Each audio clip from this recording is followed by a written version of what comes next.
بسم اللہ الرحمن الرحیم۔ ایک یہ کویسچن انہوں نے کیا کہ کوئی خاتون ہیں 65 ایئرز کی ہیں اور وہ اپنی بہن اور بہنوئی کے ساتھ عمرہ کرنا چاہتی ہیں، کیا حکم شرع ہے؟ دیکھیں، اصل حکم تو اس میں یہی ہے کہ نبی کریم صلی اللہ علیہ وسلم نے ارشاد فرمایا کہ کوئی عورت محرم کے بغیر یا اپنے شوہر کے بغیر 3 دن کی مسافت سے زیادہ کا فاصلہ طے نہ کرے اگر وہ اللہ اور اخروی دن پر ایمان رکھتی ہے۔ تو فقہائے احناف اس حدیث کی روشنی میں کہتے ہیں کہ 3 دن کی مسافت تقریباً 92 کلومیٹرز دور بنتی ہے، یا 92 کلومیٹرز بنتی ہے۔ اگر کوئی شہر کی حدود سے باہر نکلے اور اتنی دور جانے کا ارادہ ہو، بس وہ شرعی مسافر ہے، اور عورت کو یہ شرعی مسافت والا سفر بغیر محرم کے کرنا گناہ ہوتا ہے، مکروہ تحریمی ہے۔ لیکن یہ عام عورتوں کا حکم ہے، یعنی جوان عورتوں کا، ادھیڑ عمر عورتیں، اگر بہت ہی کوئی ضعیفہ خاتون ہیں کہ وہ ضعیف ہو چکی ہیں اور دیکھنے میں بالکل جاذب نظر نہیں ہیں، ان کے لیے شرعی احکام میں تخفیف ہے۔ اسی لیے فقہاء احناف نے فرمایا اگر عورت بہت ہی بوڑھی ہو جائے، جیسے میں نے عرض کیا، اگر کوئی اس سے مرد مصافحہ کر لے نامحرم، جیسے ہمارے گھروں کے اندر ہوتے ہیں بعض اوقات رشتے، تو اس کی گنجائش نکلتی ہے، کیونکہ ان کے لیے شرعی احکام بہت ہی ہلکے ہو جاتے ہیں۔ تو اگر وہ واقعی ایسی خاتون ہے کہ 65 کی ہیں اور بہت ہی بوڑھی لگتی ہیں اور غیر جاذب نظر ہیں، یہ نہیں کہ ایکسرسائز وغیرہ کر کے کریمیں لگا کر وہ لگتی ہیں 45 کی،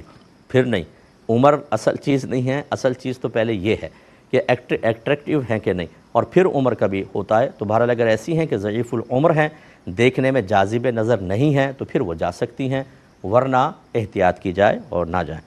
یہ کہتی ہیں کہ اگر کوئی نفل نماز پڑھ رہا تھا اور پڑھتے ہوئے اس نے توڑ دی نفل نماز، تو سنا یہ ہے کہ کسی نے کہا کہ اگر اس کی آپ قضا ادا کریں گے تو کھڑے ہو کر کرنی ہوگی، بیٹھ کر نہیں۔ جی دیکھیں، پہلے اس بات کو سمجھ لیں کہ ایسا کیوں کہا گیا۔ اللہ تعالیٰ نے فرمایا کہ لا تبطلوا اعمالکم، اپنے اعمال کو باطل نہ کرو۔ اب اگر میں نفل کی نیت سے میں نے شروع کیا اور میں اس کو توڑ دوں، تو یہ قرآن کی آیت کا ایک طرح سے خلاف کرنا لازم آیا کہ میں نے اپنے عمل کو باطل کر دیا، توڑ دیا۔ اس لیے علماء نے پھر یہ نتیجہ نکالا کہ اگر کوئی نفل پڑھتا ہے قصداً اور توڑ دیتا ہے تو اسے اس کی بعد میں قضا کرنی ہوگی، کیونکہ اس آیت سے نتیجہ نکلا کہ اپنے اعمال کو باطل نہ کرو۔ باطل نہ کرنے کا مطلب انہیں پورا کرو۔ اس کا مطلب ہے کہ جب آپ نفل نماز کی نیت باندھتے ہیں تو ہے تو یہ نفل نماز، لیکن اس کو پورا کرنا واجب ہے۔ تو کسی نے اس کے اعتبار سے یہ کہا ہوگا کہ آپ جب اس کی قضا کریں تو کھڑے ہو کر کریں، کیونکہ یہ واجب تھی، اس کی قضا واجب تھی آپ کے اوپر، آپ گویا کہ واجب ادا کر رہے ہیں، اس لیے کھڑے ہو کر کریں۔ تو یہ قول یہ بھی ہے، لیکن آپ یہ دیکھیں اس کی تکمیل واجب ہے۔ اصل میں اس کی شرعی حیثیت تو نفل کی ہے، اور نفل کھڑے ہو کر پڑھیں یا بیٹھ کر ہو سکتا ہے۔ تو بہرحال دونوں قول ہیں، لیکن اگر یہ مفتی صاحب نے کہا ہے تو آپ ان کی بالکل رائے کا احترام کریں اور اس کے مطابق کھڑے ہو کر قضا ادا کی جائے۔ یہ بہن فرماتی ہیں کہ بعض اوقات کچھ لوگ کہتے ہیں کہ جی نبی کریم صلی اللہ علیہ وسلم کے منہ مبارک کی زیارت ہم کروا رہے ہیں، اور لیکن ساتھ ساتھ کچھ بالوں کو کہتے ہیں یہ حسنین کریمین کے بال ہیں، یہ غوث پاک کے بال ہیں، تو ان پر ہمیں شک و شبہ پڑتا ہے، کیا حکم شرع ہوگا؟ جی بالکل آپ کا شک و شبہ بجا ہے، بالکل بجا ہے۔ منہ مبارک کے بارے میں تو ہم دائرۂ ادب میں رہ کر خاموش رہتے ہیں، کیونکہ رحمت کونین صلی اللہ علیہ وسلم سے مینا میں جب آپ نے حلق کروایا تو ان بالوں کو باقاعدہ تقسیم کرنے کا حکم دیا، اور وہ صحابہ تک پہنچے، اور ان کے ذریعے صحابہ جہاں جہاں ملکوں میں گئے، کنٹریز میں گئے،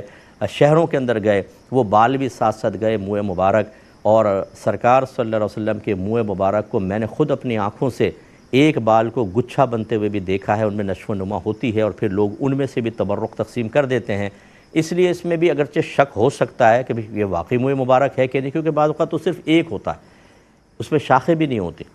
اس کے بارے میں، لیکن ہم حسن ظن قائم کر لیتے ہیں کہ نبی کریم صلی اللہ علیہ وسلم نے تقسیم کا حکم دیا تھا، انہی میں سے کوئی حصہ ہوگا۔ لیکن حسنین کریمین کے بال، اچھا بعض کہتے ہیں بی بی فاطمہ کے بال، اس طرح غوث پاک کے بال، انہوں نے کہاں تقسیم کیے تھے، آپ کو کہاں سے مل گئے؟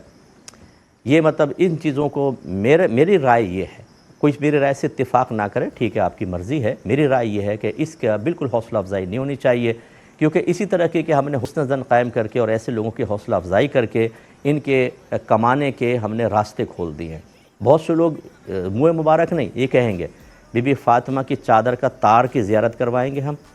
اور اسی طرح بی بی فاطمہ کے بال کی زیارت۔ اب لوگ آئیں گے، آتے جاتے ہیں، پیسہ رکھتے جاتے ہیں، آتے جاتے ہیں، دیکھا پیسہ رکھتے جاتے ہیں، اچھی خاصی کمائی ہو جاتی ہے، جھوٹ بول بول کر اور غلط بیانی کر کر کے یہ کر رہے ہیں۔ اگر کوئی سچ کہہ رہا ہو تو پہلے اس کا ثبوت فراہم کرے، اس سے کہیں بھی ثبوت دو اس کا، آپ بالکل اس کا حق رکھتے ہیں اور اس پہ اس کو ناراض بھی نہیں ہونا چاہیے۔ اور اگر کوئی ثبوت نہیں ہے، خالی جی ہمارے بڑوں نے دیا تھا یہ، تو بہرحال اس طرح کے میرا مشورہ یہ ہے کہ یہ دور ایسا چل رہا ہے کہ دیکھا دیکھی دوسرا پھر اس طرح کی کرپشن کرتا ہے اور لوگوں کی جیبیں خالی کرواتا ہے اور جھوٹ، مسلسل جھوٹ بولتا رہتا ہے، اور لوگ بھی بیچارے نادانستہ طور پہ جا کے جھوٹ بولتے ہیں کہ ہم نے غوث پاک کے بال کی زیارت کی، حالانکہ آپ کا منہ مبارک ہوتا ہی نہیں ہے، یہ بھی جھوٹ۔ تو اس لیے ان سلسلوں کو بند ہونا چاہیے۔ ایک بھائی نے فرمایا کہ ہماری مسجد کی کمیٹی نے مسجد کا ایک اکاؤنٹ کھولا ہوا ہے جس میں ماہانہ چندہ جمع ہوتا ہے، تو جب امام کی سیلری یا مؤذن کی سیلری وغیرہ نکال لیتے ہیں، جو بچ جاتا ہے اس کو اس اکاؤنٹ میں داخل کر دیتے ہیں۔ تو یہ کہتے ہیں کہ کچھ ممبر دو حصوں میں بڑھ گئے ہیں، کچھ ممبر یہ کہتے ہیں کہ آپ کا اکاؤنٹ کھولنے کا کیا فائدہ، اگر چندہ جمع ہو گیا ہے اور زیادہ ہے تو امام صاحب کی تنخواہ بڑھائیں، مؤذن کی تنخواہ بڑھائیں۔ انہوں نے تنخواہ بھی لکھی تھی، میں ذکر نہیں کر رہا ہوں، کم تنخواہ تھی کہ اس میں ایک فیملی کا گزارا نہیں ہو سکتا، تو اکاؤنٹ میں رہ کے کیا فائدہ ہوگا۔ دوسرے والے نہیں مان رہے، اور جو یہ والے ہیں جو کہتے ہیں کر دیں، تو اب یہ انہوں نے مزید ایک کویسچن کیا کہ کیا ہم ایسا کر سکتے ہیں کہ ہم مسجد میں چندہ ہی نہ دیں، بلکہ جو چندہ دینا ہے ڈائریکٹ اس کو امام صاحب اور مؤذن صاحب کو ہاتھ میں پکڑا دیں بطور سیلری، کیا حکم شرع ہوگا؟ دیکھیں، پہلی بات یہ ہے کہ سب سے پہلے سمجھ جائیے کہ جب آپ کسی کی سروس لیتے ہیں، اس کو کچھ دیتے ہیں، تو اس کو عربک میں اجارہ کہتے ہیں، ٹھیک ہے؟ اور اجارے کے اندر جو سیلری مقرر ہوتی ہے، اس میں سب سے پہلے عرف کا اعتبار ہوتا ہے۔ عرف کا مطلب کہ عمومی طور پر جس طرح کا امام، جس طرح کا مؤذن آپ کی مسجد میں ہے، ان امام اور مؤذن کی ان صلاحیتوں کے ساتھ اتنی تنخواہ ہے آپ کے علاقے میں، اطراف میں، یہ عرف کے مطابق تنخواہ ہے۔ تو یاد رکھیں، مثال کے طور پر عرف کے مطابق تنخواہ بنتی ہے 40,000، تو اب متولی یہ نہیں کر سکتا کہ چندہ جمع ہو تو سیلری رکھ دے 50,000، کیونکہ آپ نے عرف سے بڑھا کر سیلری کر دی۔ ہاں، 1-8 ہزار کا فرق چل جاتا ہے، جو اصل مسئلہ میں پہلے وہ عرض کر رہا ہوں، تو لہٰذا عرف سے زیادہ بڑھا کر سیلری نہیں دے سکتے ہیں، پہلی بات تو یہ۔ دوسری بات یہ ہے کہ اگر عرف ایسا قائم ہو گیا کہ جو پہلے سے چلا آ رہا ہے، اور اب جو ہے وہ اس عرف کے مطابق اگر کسی کو سیلری دیں تو وہ بیچارہ گزارا ہی نہیں کر سکتا، جیسے ہوش ربا اب مہنگائی ہو گئی اور آپ عرف کو بنیاد بنا رہے ہیں۔ تو اب اگر فرض کر لیں کہ آپ نے 25,000 روپے تنخواہ کسی امام کے رکھی ہوئی ایک فیملی کے ساتھ، وہ گزارا کر سکتا ہے اس کے اندر؟ تو اب عرف کو بدلنے کی ضرورت ہے کہ آج کل کے دور کے تقاضے کے اعتبار سے ان کی سیلریز بڑھائی جائیں، اور کم از کم 40,000 50,000 تو سیلری ہو، اور وہ اسی امام کی ہو جو مکمل صحیح ٹائم دے رہا ہو، دیانت داری سے تمام ڈیوٹیاں ادا کر رہا ہو، اور واقعی وہ صلاحیتوں کا حامل ہو، تب اس کی تنخواہ آپ اتنی رکھیں۔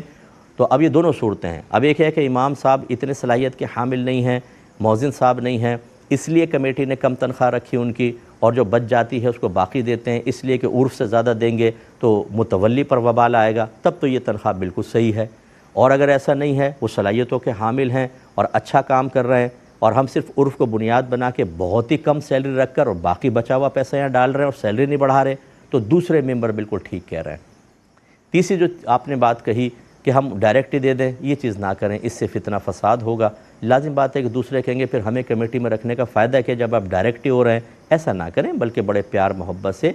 ہمارا مشورہ ہے کہ اس پورا کویسچن لکھ کر اس پر اپنے قریبی کسی اہل سنت کے ادارے سے ایک فتویٰ لیں، ریٹن فتویٰ لیں، اور دونوں طرح کے ممبر جو ہیں وہ اس پر راضی ہوں، بلکہ جا کر دونوں جائیں دارالعلوم میں، اپنا موقف بیان کریں، اس کے بعد پھر لکھ کر بھی دے دیں تاکہ ان کو ساری سچویشن سمجھ میں آئے، پھر جیسے وہاں کے مفتیان کرام آپ کو مشورہ دیں، اور انشاءاللہ بہت اچھا ہی دیں گے، اس کے تقاضے کے مطابق چلیں، لیکن یہ ڈائریکٹ سیلری دینے کی طرف نہ آئیں، یہ آگے چل کے فتنہ فساد کا سبب ضرور بن جائے گا۔ یہ کہتے ہیں کہ اگر ہم کسی کمپنی سے کوئی چیز 1 سال کی وارنٹی پر خریدتے ہیں تو کیا ہم ایسا کر سکتے ہیں کہ اگر وہ کمپنی ہمیں آفر کرے کہ ایڈیشنل وارنٹی 1 سال کی آپ مزید لے لیں لیکن اس کو پرچیز کر لیں، تو کیا حکم شرع ہوگا؟ دیکھیں، یعنی مزید 1 سال کی وارنٹی وہ کمپنی کہ اگر آپ میں اتنا پیسہ دے دیں تو 1 کے بجائے ہم 2 سال کی دے دیں گے، تو کیا حکم شرع ہوگا؟ دیکھیں، اس میں 2 صورتیں ہوں گی۔ ایک تو یہ ہے کہ مال کے بارے میں ہی کہیں کہ یہ مال مثلا یہ موبائل ہے، اگر آپ اس کے اتنے پیسے ہمیں دیتے ہیں تو 1 سال کی وارنٹی، اور اتنے بڑھا دیتے ہیں تو 2 سال کی وارنٹی پہ دے دیں گے، تو اب اس مال کی قیمت وہ مقرر کر رہے ہیں، وارنٹی کی نہیں۔ یہ بالکل صحیح ہے کہلائے گا ہماری نظر میں۔ تو وہ ایک چیز کا منتخب کر لے کہ یہ یا یہ ہو گیا، ڈن ہو گیا، بس اتنا وہ دے، اور 2 سال کے پیسے، یعنی 2 سال کی وارنٹی کو ذہن میں رکھ کر اور طے کرنے کے بعد اس کی قیمت تھوڑی زیادہ دے، بالکل جائز۔ اور ایک ہے کہ یہ موبائل فرض کر لیں کہ جی 50,000 کا ہے اور وارنٹی 1 سال کی ہے، صرف وارنٹی خرید لیں 5,000 میں، اور آپ نے کہا ٹھیک ہے وارنٹی خریدتا ہوں، یہ بالکل جائز نہیں۔ وارنٹی کوئی مال نہیں ہے کہ جس کو آپ پرچیز کر سکیں، اس صورت میں یہ غلط ہوگا، پھر نہ کریں، مال کے اوپر سودا کریں تو بالکل صحیح ہے۔